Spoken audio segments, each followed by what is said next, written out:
നമസ്കാരം, സിനി ഭാരതിലേക്ക് സ്വാഗതം. നടൻ വിജയ് നാളെ 50-ാം വയസ്സിലേക്ക് കടക്കുകയാണ്.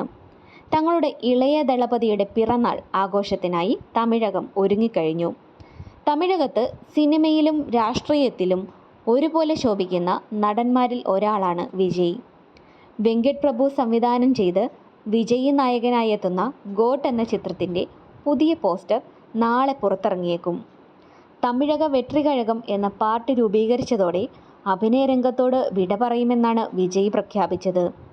ഇത് വിജയിയുടെ ആരാധകർക്കിടയിൽ വലിയ നിരാശയാണ് ഉണ്ടാക്കിയിരിക്കുന്നതും. സംവിധായകൻ എസ്.എ. ചന്ദ്രശേഖറിൻ്റെയും ഗായിക ശോഭയുടെയും മകനായി 1974 ജൂൺ 22 വിജയ് ജനിച്ചത്.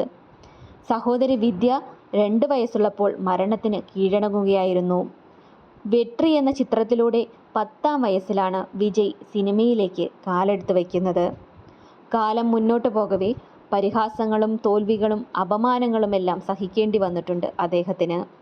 അതെല്ലാം അതിജീവിച്ച് ഒടുവിൽ ഇന്ത്യയിലെ തന്നെ ഏറ്റവും ഉയരങ്ങളിലെത്തിയ നടനായി മാറുകയായിരുന്നു ഇളയ ദളപതി വിജയ്.